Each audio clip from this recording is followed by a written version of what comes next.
individual who filmed the footage of the shooter on the roof told me that he doesn't think that Tyler Robinson is the guy. On September 10th, 2025, what was supposed to be another ordinary stop on Charlie Kirk's American comeback tour turned into one of the most shocking public assassinations in modern American history. A single shot, thousands of witnesses, cameras rolling, and yet no clear shooter. The nation froze. News networks scrambled for answers, and within hours, officials claimed they had them. Their story was simple: one gunman, one motive, one bullet. But the evidence that's come to light since then tells a different story. A story of missing footage, conflicting testimonies, and forensic contradictions that make the official version impossible to believe. The man they named as the assassin, Tyler Robinson, a 22-year-old electrical apprentice from southern Utah, had no criminal record, no violent history, and no political affiliation.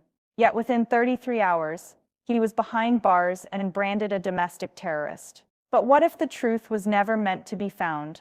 What if this wasn't chaos, but orchestration?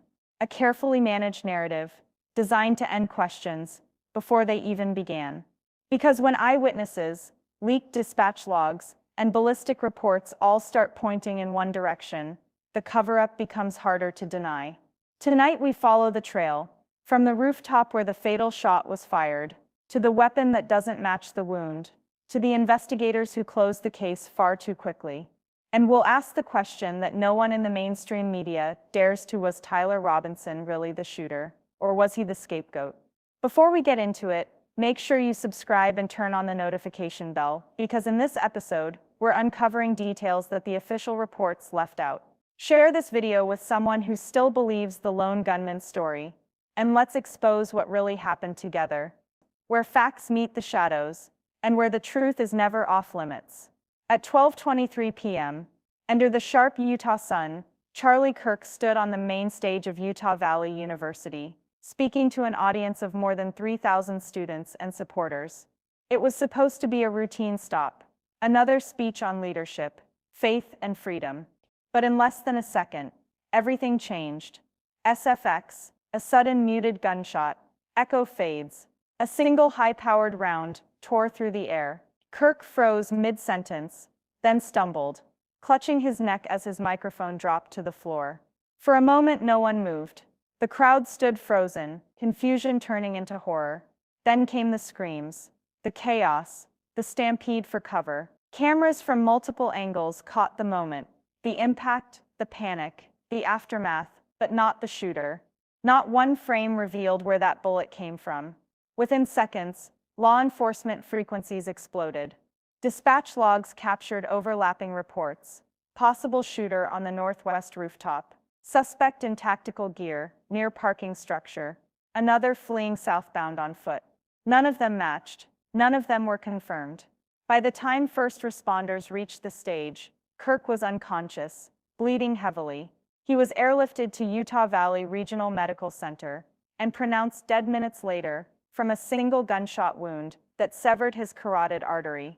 Police claimed the shot came from over 400 yards away, from a Mauser 98 rifle, chambered in .30.06, a weapon rarely seen outside military collections. Hours later, that rifle was found abandoned in the woods, wrapped in a towel, and leaning against a fallen log. On the stock, partial fingerprints. Inside the trigger guard, a trace of blood. And according to the official report, the DNA belonged to one man, Tyler James Robinson, a 22-year-old electrical apprentice from Provo, Utah. Within 12 hours, he was in custody. Within 36, the case was declared closed. No public motive, no ballistic match released, no press conference from the FBI. Just a statement. The suspect acted alone. Pause, somber, reflective tone.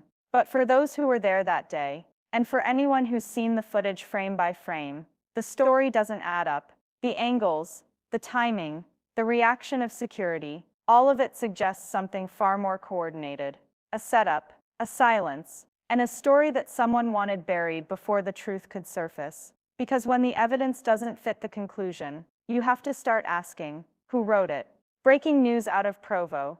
Police have arrested 22-year-old Tyler Robinson in connection with the shooting death of Charlie Kirk. Officials say Robinson's fingerprints were found on the recovered weapon. Authorities believe he acted alone. That was the headline that spread across America within hours. Simple, clean, case closed. But behind the headline was a story that made no sense. Tyler James Robinson wasn't a drifter or a radical. He wasn't even political. By all accounts, he was quiet, hardworking, and obsessed with cars, not causes. Friends described him as too gentle to even raise his voice. His employer said he'd been at work just 90 minutes before the shooting, 35 miles away from the scene. So how does a 22-year-old electrical apprentice go from fixing light fixtures to allegedly executing a sniper-style hit on one of America's most high-profile commentators? The official report says his fingerprints were found on the rifle. But experts who reviewed the leaked case file noticed something strange. The prints weren't lifted from metal. They were from the towel, wrapped around the weapon. No prints on the trigger.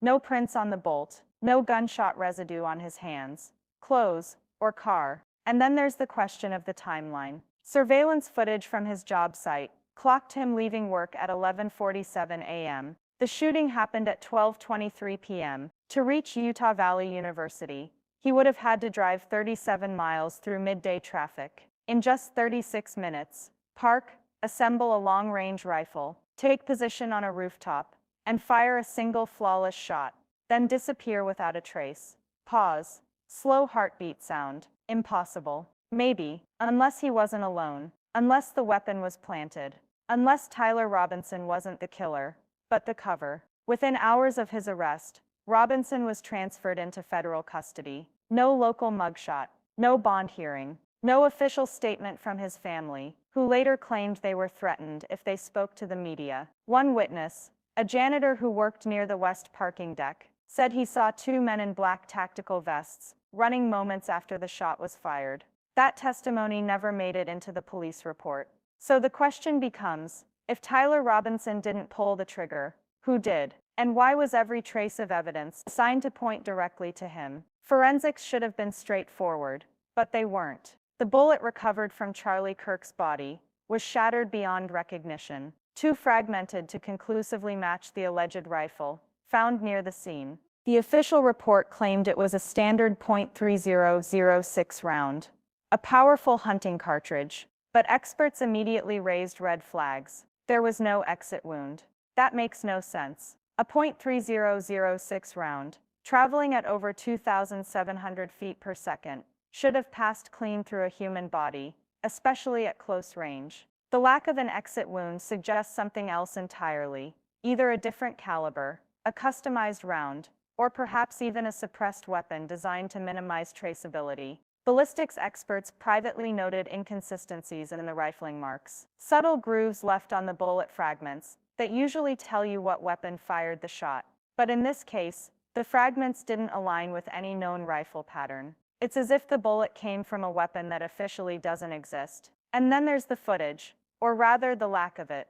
Utah Valley University's campus has one of the most extensive surveillance systems in the state. Dozens of cameras cover every angle of the courtyard, rooftops, and nearby buildings. Yet somehow there's no footage showing Tyler Robinson with a rifle, climbing the roof, or taking the shot.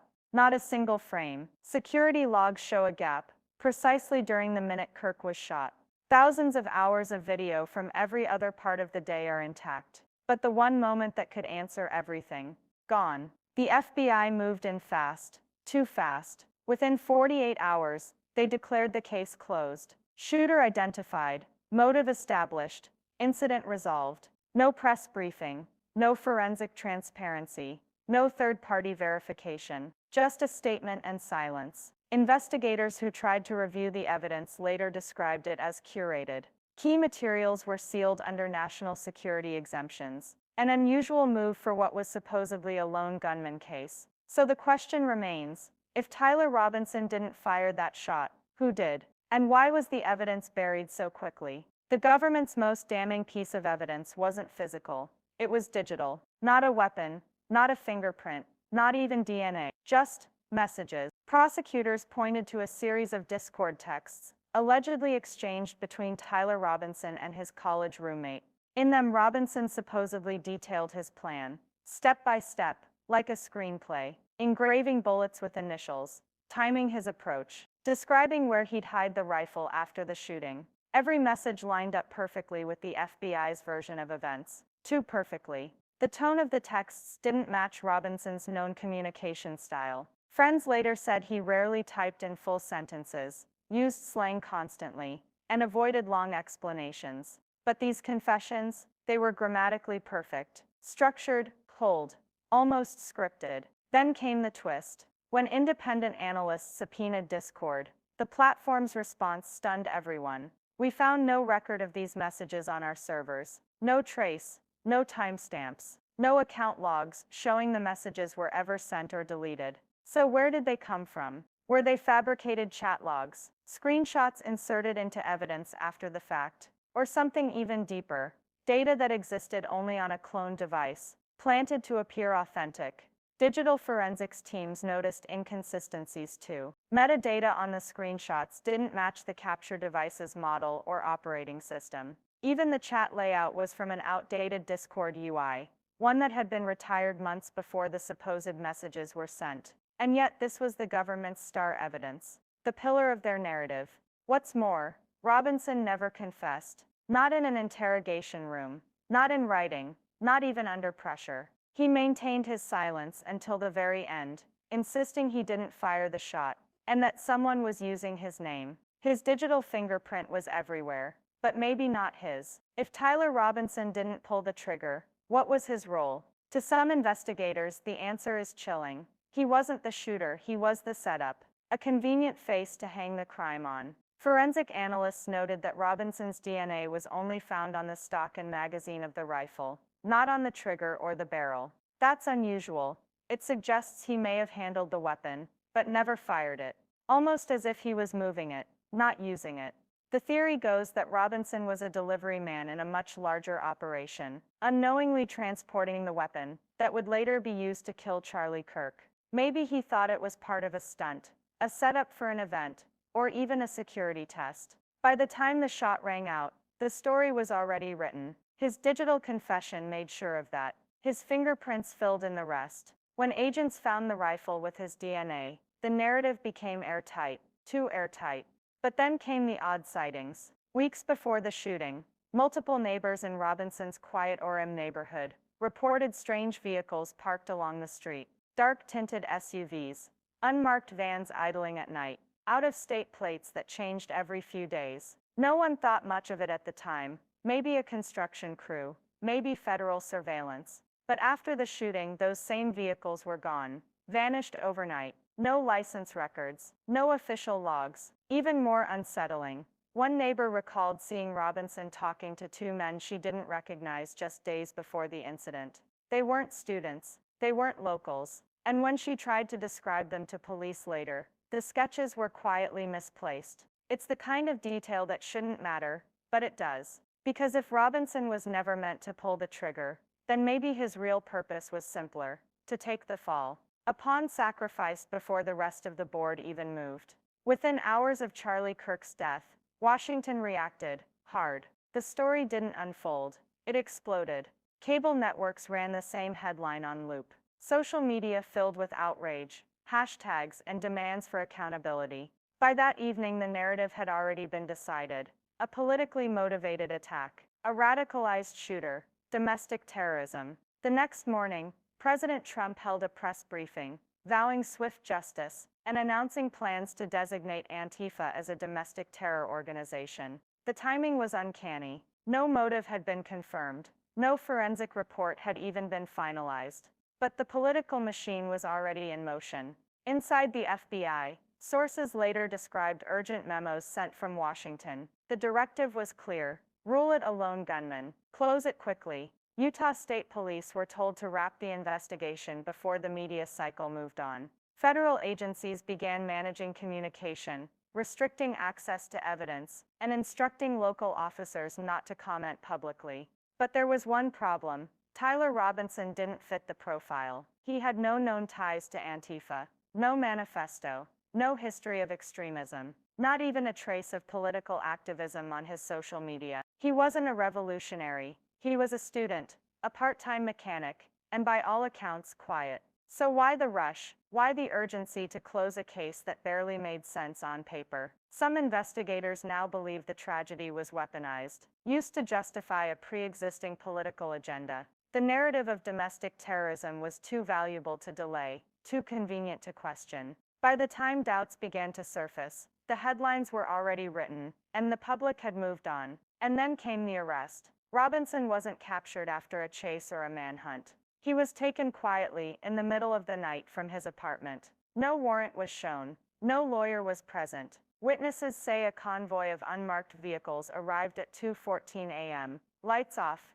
engines running. He didn't resist. He didn't even seem to know why they were there. Within minutes he was gone, and by dawn the FBI had their suspect. Case closed, at least officially. But behind the scenes, agents, journalists, and even members of Kirk's own organization began asking the same question. If this was truly an open and shut case, why did it have to be shut so fast? In the months leading up to his death, Charlie Kirk wasn't the same firebrand America thought it knew. Behind closed doors, something had changed. For years he'd been one of the loudest voices defending U.S. foreign policy, especially America's unwavering support for Israel. But then, quietly at first, Kirk began to question that relationship.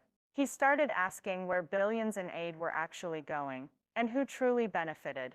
Those questions didn't sit well with everyone. Not in Washington, not in the donor class, and not within his own organization. According to insiders, some of Turning Point USA's biggest contributors, many with deep political and corporate ties, were furious. Private meetings became combative. What had once been friendly strategy sessions turned into shouting matches about loyalty, messaging, and the movement's future. One board member allegedly told Kirk to remember who built him. Still, Kirk pressed forward. He began planning what he called a financial transparency review, an internal audit of Turning Point's donor flows and expenditures. It was scheduled for early October, less than a month after his final campus event. Those close to him say he'd grown paranoid. He suspected mismanagement, maybe even embezzlement, and he intended to make it public. Days before the Utah rally, he confided in a friend, "If I go down this road, I might not have many friends left in D.C." Then just like that, he was gone. A public assassination, a case closed in 48 hours, and a movement left leaderless. Coincidence or consequence? Was Kirk silenced for what he believed, or for what he was about to reveal? Because if his audit had gone forward, it might have exposed millions in unaccounted funds, and the political machinery behind them. Instead, that trail, like so many others in this story, went dark. And with Kirk's death, the questions he asked were buried right beside him. The evidence doesn't tell a clean story. It tells a contradiction. Every piece that should bring clarity only adds confusion. No exit wound from a high-power rifle. No bullet that matches the weapon. No confirmed confession. No credible motive. The official report says it's solved, but the trail of facts says otherwise. So we're left with the question no one in power seems willing to answer. Was Tyler Robinson the killer, or the cover? And if he wasn't the shooter, then who pulled the trigger? Who erased the footage? Who rewrote the story before it could be told? Because somewhere buried under sealed files, and missing metadata, lies a truth too inconvenient to surface. A truth that might explain why this case was shut down so fast, and why so many people wanted it forgotten. Maybe this wasn't just a tragic act of violence. Maybe it was something far more deliberate. A message, a warning, a silencing of a voice that asked one question too many. What do you think? Was this the crime of a lone gunman, or the quiet removal of someone who knew too much? Let me know your thoughts in the comments below. This is True Crime Files. Stay curious, stay questioning, and above all, stay free.